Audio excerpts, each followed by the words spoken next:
Dans Genèse 18, c'est notre type. Elohim apparaissant à un homme avec un message dans la peau humaine. Et le message était en deux parties. C'était Dieu dans une peau humaine. Vous pouvez vous asseoir. Sarah, ta femme, aura un fils. C'est une promesse. Et Sarah rit en elle-même.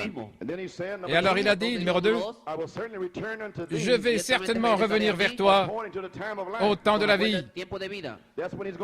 Ça, c'est quand il va revenir. Dans Jéhovah Jireh, page 87, il explique au sujet d'Elohim, et nous avons parlé de Michael, Elohim, Michael, Gabriel. Qu'est-ce que tout ça signifie? Dans Jéhovah Jireh, partie 2, page 86 et 87, il explique ce qu'est Elohim, mais je vais passer ça à la page 87, paragraphe 100. J'ai dit, cet homme ne pouvait pas comprendre comment ça pouvait être Dieu dans la peau humaine. Ainsi, Frère Branham a dit, vous ne connaissez tout simplement pas mon Dieu. De quoi est fait un corps humain? Du pétrole, de potasse, la lumière cosmique, 16 éléments. La seule chose que Dieu a dû faire, il a dû descendre et enquêter sur Sodome. Et il est descendu de nos jours. Vous, bande de pentecôtistes, vous criez au sujet du salut, parce que vous voulez être sauvés. Alors me voici, venez, venez, venez. Il enquête pour voir si vous voulez vraiment être sauvés. Il enquête pendant le temps d'une demi-heure. Et beaucoup pensaient vouloir être sauvés, qu'ils étaient sauvés, parce qu'ils sont retournés. Mais pas l'épouse, les élus, prédestinés. Elle a toujours été sauvée. Ainsi, nous voyons un jugement d'investigation. Maintenant, Michael descend dans le jugement. Elohim, une demi-heure d'investigation. Michael, le jugement. Gloire à Dieu. Nous y sommes. Il a dit, juste ces éléments. Il a simplement pris une poignée de lumière cosmique, du pétrole, et il a formé un corps. Et il a soufflé là-dedans. Il a dit, viens ici, Gabriel, entre là. Viens, Gabriel, entre ici, dans ces éléments. Amen. C'est juste. Il a pris une autre poignée de poussière. Viens ici, Michael, entre là. Et il s'en est fait une pour lui-même. Maintenant, voici. Il devait représenter quelque chose qui serait dans les derniers jours. Alors il descend directement dans la chair humaine. Il devait représenter, Genèse 18, Elohim, Michael, Gabriel, représenter ce qui sera dans les derniers jours. Elohim, Michael, Gabriel, dans les derniers jours. Représenté là dans Genèse 18, le Seigneur lui-même va descendre du ciel avec un cri. Elohim, Amen, avec la voix. Michael, avec la trompette. Gabriel. Gloire à Dieu. Croyez-vous cela? Ainsi nous y voilà. Vous comprenez, Michael? Gabriel, Elohim. Donc il devait le représenter. Et les trois apparurent en Genèse 18. Mais Abraham en a vu trois. Et il a appelé tous les trois un. Et la semence d'Abraham aujourd'hui, il y en a trois qui sont représentés, mais le Seigneur fait les trois. Le Seigneur lui-même descendra du ciel. Et il va se représenter lui-même, comme Elohim, Michael, Gabriel. Mais il fait les trois. Amen. Ainsi, nous voyons trois, mais nous l'appelons Christ. Vous comprenez maintenant? La représentation, la trompette de Dieu. Et Gabriel va sonner la trompette. Il y a beaucoup de citations à ce sujet dans la foi de Marie et beaucoup d'autres endroits. Mais cette citation vient de l'Évangile surnaturel.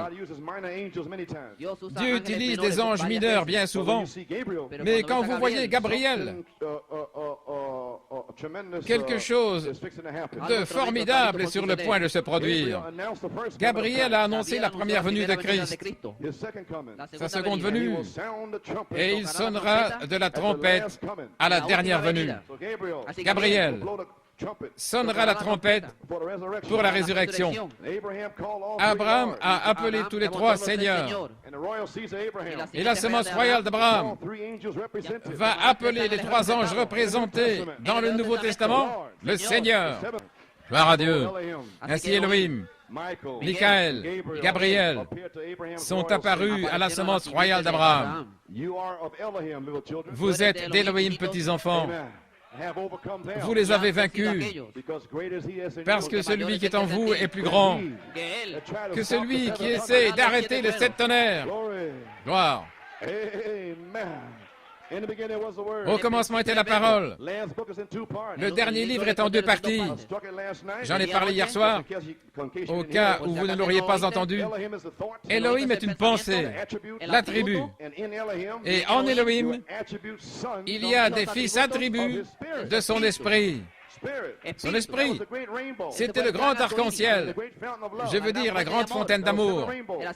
L'arc-en-ciel, le Saint-Esprit. Cette vertu, certainement. Ainsi donc, l'Esprit vient avant la parole. Amen. Et beaucoup de membres d'Église font partie de la parole, mais ils n'étaient pas en Elohim. Amen. C'est pourquoi ils rejettent les sept tonnerres. C'est pourquoi ils rejettent les sept vertus. Ils ne sont pas des fils attributs de son esprit. Ce sont des membres d'Église qui combattent la parole, qui combattent l'adoration, des critiques, qui viennent contre tout. Nous y voilà. Oh, je suis tellement heureux ce soir que mon nom soit dans le livre. Maintenant, vous êtes en Elohim. Votre âme était là. Votre germe était là. Et Dieu a placé là un œuf pour sa pensée. Et vous, l'épouse, le sperme s'est connecté avec l'ovule. Et vous voilà. Oh là là, gloire à Dieu. Maintenant, le Logos, c'est la parole exprimée et les sept tonnerres des étages de l'Église qui sont nos noms dans le livre. Vous y voilà. Gloire à Dieu, les sept tonnerres, c'est votre nom dans le livre. Et vous pouvez ôter votre nom en rejetant les sept tonnerres. Gloire à Dieu. Et Christ a dit dans le psaume 40, verset 7, « Voici, je viens dans le rouleau du livre. » Maintenant, Michaël est ici, dans cette période du temps de la vie, pour la délivrance, et faire s'accomplir la promesse d'Elohim par Malachie 4 à l'épouse. Genèse 18, 14. Y a-t-il quelque chose de trop difficile pour le Seigneur? Ceci n'est pas arrivé, c'est pas arrivé, je ne me sens pas bien. Y a-t-il quelque chose de trop difficile pour le Seigneur? Je vous défie ce soir, au temps fixé, je reviendrai vers toi au temps de la vie. Je restaurerai pour vous. Alléluia. Je sais que je suis dans le bon créneau. Le Saint-Esprit m'a parlé dans la prière. Avant que je vienne ici, il a dit ces réunions sont des réunions de restauration. Je restaurerai, dit le Seigneur. Quand je suis arrivé là, j'ai vu ce panneau dehors. Je restaurerai, dit le Seigneur. Ainsi nous y sommes. L'inspiration. Dieu à New York. Dieu à Porto Rico. Je restaurerai, dit le Seigneur. Alléluia. Quel diable va venir contre cela? Même s'ils sortent tous de la tente. Ainsi quoi? Dieu peut les faire venir des collines. Gloire! Je ne te quitterai jamais. Je ne t'abandonnerai jamais. Amen, Junior. Tiens bien la main du Seigneur. Il ne te laissera jamais. Il ne t'abandonnera jamais. Tiens-toi à ton poste. Peu importe ce que dit l'incroyant, peu importe ce que disent les soi-disant croyants. Dieu a prédestiné des croyants. Cette tente est un signe du ministère du temps de la fin, le ministère de l'attente, pour demeurer dans les derniers jours.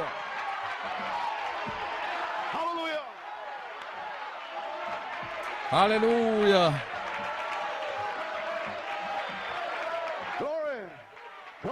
Dieu veut que vous soyez là, vous les ministres, pour en faire partie. Quand vous sortirez d'ici, vous ne serez plus jamais les mêmes. Dieu est avec vous. Alléluia. Dieu vous a amené ici. Il a appelé la résurrection, la troisième marche, la place en Christ, le temps de l'adoption. Michael, l'ange, est ici pour vous visiter au temps de la vie. Alléluia.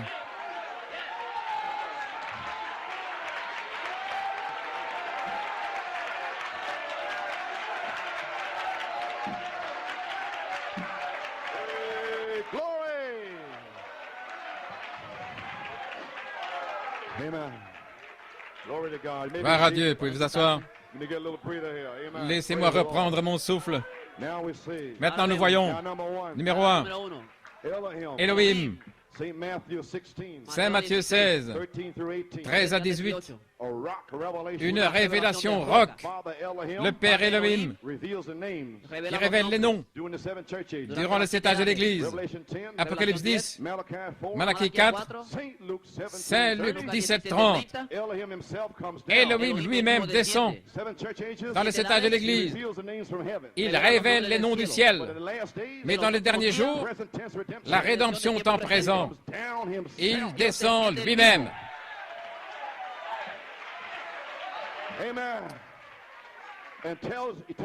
Il a dit à Jean, Apocalypse 18, la voix que Jean a entendue du ciel durant le 7 âges de l'Église. Dans la partie du commencement, cette voix a parlé à nouveau. Et elle a dit, va prendre le livre de l'ange, ou dans le ciel, sur la terre. Il a été ici tout le temps. Quand Frère Branham est parti, l'ange était ici.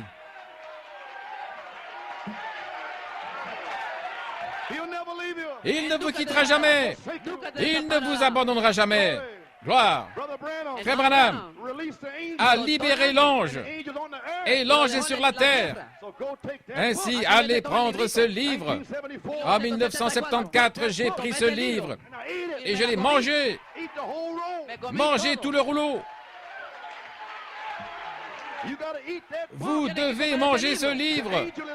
L'ange est ici. Premier poule, le lion. Deuxième poule, l'ours. Troisième poule, Goliath.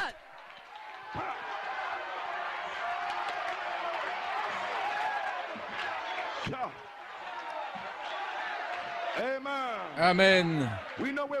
Nous savons où nous nous tenons. Elohim lui-même, le Seigneur, est descendu de sa gloire. Une histoire éternelle. Gloire à Dieu. Il est descendu en tant que cri et il se révèle lui-même, la parole, les 7 sceaux, à travers Malachie 4, et il appelle les semences élues de Dieu. Alors il revient quand les faux gars, le prophète est parti en 65, et maintenant les faux ouins, ils ne viennent pas sur la scène avant que le prophète soit parti. Dans les mois du temps de la fin. Ceci est une prophétie à l'épouse. Une prophétie. Dieu savait que l'épouse recevrait la prophétie. Alléluia. Ainsi, elle a attendu 19 ans, une petite moisson. Et alors, Michael l'archange s'est révélé lui-même. Premier pôle, l'affection fraternelle. Deuxième pôle, la sainte décence. Et maintenant, vous avez vaincu. Gloire. Alléluia.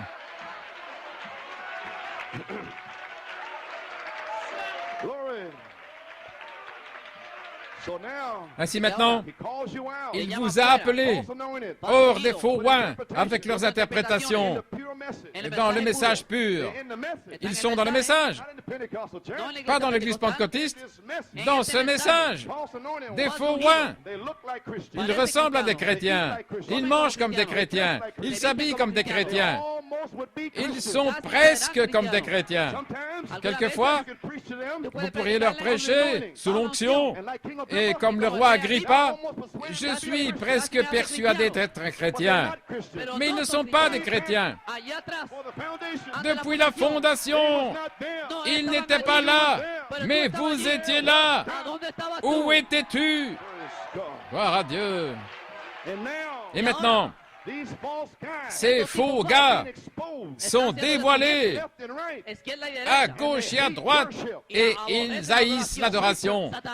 Satan en eux n'aime pas l'adoration. Alléluia. Oh, je vais enfoncer le clou ce soir. Gloire à Dieu. Gloire.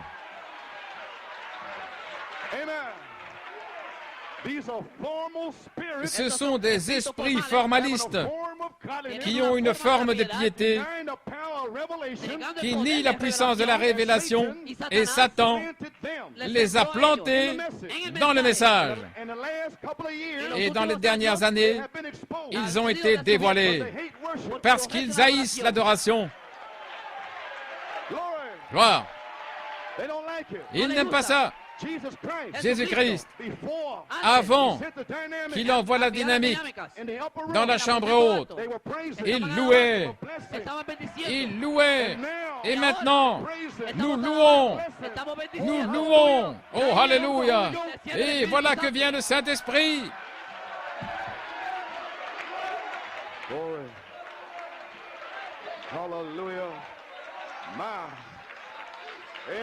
Alléluia. Ainsi, ils ont été dévoilés. Le Saint-Esprit, il sait ce qu'il fait. Saint Luc 24, il a mis une atmosphère de louange et d'adoration afin qu'ils viennent dans cette atmosphère. Et dans ces dernières années, Dieu a donné à ces groupes la même atmosphère. Et ces êtres critiqueurs du ciel, ils viennent contre l'adoration. Ils sont faux, des faux oins. Ils refusent. Ce sont des esprits formalistes qui refusent de donner la louange à Michael. Ils refusent cela.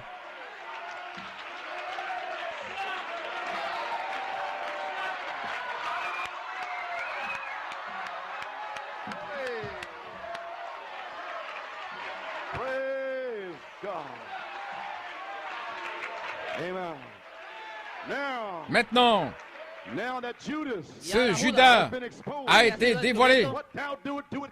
Ce que tu dois faire, fais-le rapidement. Gloire à Dieu. Les disciples ne savaient pas qui était Judas. Il était juste là. Il était celui qui avait pris le pain, il l'avait trempé, ils ne savaient pas qui était Judas. Ils l'ont vu prendre le pain et le tremper, et ils ne savaient toujours pas qui était Judas. Et la parole vous dit qui il est. Mais certains ne savent toujours pas qui il est. Ainsi, il faut un homme de Dieu, des hommes appelés par Dieu, qui ne se soucient pas. Ils vont dévoiler ces démons. Ils vont vous dire qui ils sont. Ils viennent contre les tonnerres, contre l'adoration, contre les vertus, contre l'adoption, la dynamique. Oh, gloire à Dieu. Hallelujah. Glory. Hallelujah. Ainsi, vous avez été appelés. Ensuite vient une révélation de sept tonnerres du ciel. Il a dit, attendez que ces 7 tonnerres fassent entendre leur voix. Le prophète, à la page 575, dans les 7 sceaux, il a dit, il y aura 7 voix des tonnerres qui révéleront la grande révélation. Le prophète prend les voix, et les voix sont mises dans un message. Et nous devons attendre. Il a dit, attendez, un temps d'attente. Attendez que ces 7 tonnerres, pas les voix, mais que les 7 tonnerres fassent entendre leur voix.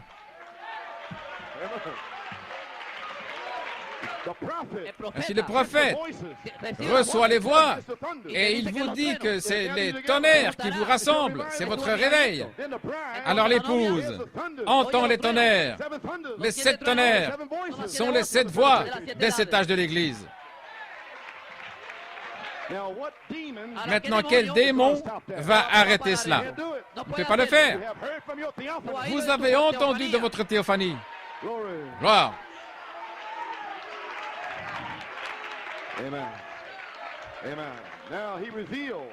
Maintenant, il a révélé du ciel qui il était à Pierre, juste comme il s'est révélé là du ciel dans les 7 âges de l'Église. Mais en notre jour, nous devons aller vers l'ange sur la terre et prendre ce livre. Et il était ici tout le temps avec le livre. Maintenant, pourquoi est-il ici? Elohim, numéro 1. Il révèle les noms dans le livre. Numéro 2, Michael. Daniel 12, 1. Michael se lèvera et se fera connaître. Il se tiendra là pour les noms écrits dans le livre de vie de l'agneau. Et il vient pour délivrer tous les noms qu'Élohim a déjà révélés. Gloire à Dieu. Ainsi, Elohim a révélé les noms. Et maintenant, Michael est ici. C'est pourquoi je prophétise. Je le dis. Il est ici. Vous devez le parler premièrement. Dites-le. Parlez-le. Et alors, le voilà qui vient. Et vous devez faire la même chose. Je l'ai fait. Faites la même chose. Alors, Michael se lève et délivre les noms dans le livre. Gloire à Dieu. Et numéro 3, Gabriel. 1 Corinthiens 15, 52. En un moment, un clin d'œil à la dernière trompette, car la trompette sonnera et les morts en Christ se réveilleront incorruptibles et nous serons changés. 1 Thessaloniciens 4, 16. Le Seigneur descend avec la trompette de Dieu. Ainsi donc, la dernière trompette de 1 Corinthiens 15, c'est la trompette de Dieu. Et la 7e trompette dans le livre de l'Apocalypse, c'est la même chose, Jésus-Christ. Et Gabriel, dans la demeure future de l'épouse, à la page 61, ce vieux corps ridé et les épaules voûtées et mal aux genoux, tout cela, c'est bien. Vous pouvez l'ensevelir dans la mer. Mais la trompette connaîtra son nom. Gabriel connaît tous les noms. Gabriel va sonner cette trompette. Et ce sera l'appel à la résurrection. La trompette connaît votre nom. Cette trompette est descendue. Elohim a révélé votre nom. Cette même trompette, Michael, va vous délivrer.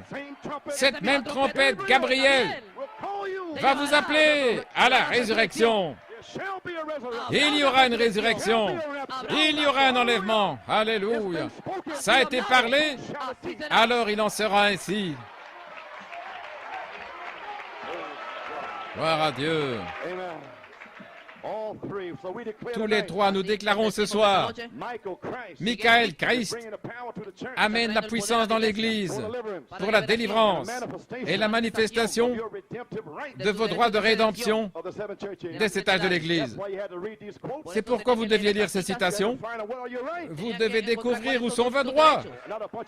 Pas un tas de pentecôtistes qui crient, mais sachez qui vous êtes, d'où vous venez. Sachez où vous allez. alors le diable s'éloignera de vous, parce que vous saurez qui vous êtes et il ne peut rien vous faire. Gloire à Dieu. La rédemption est par le sang, par la puissance.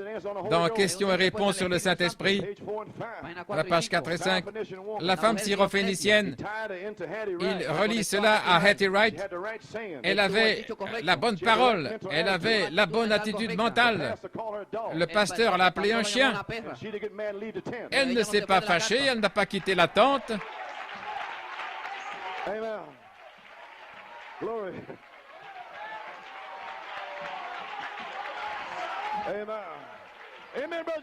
Amen, frère Junior. Gloire à Dieu. Ainsi donc, elle a dit les paroles justes.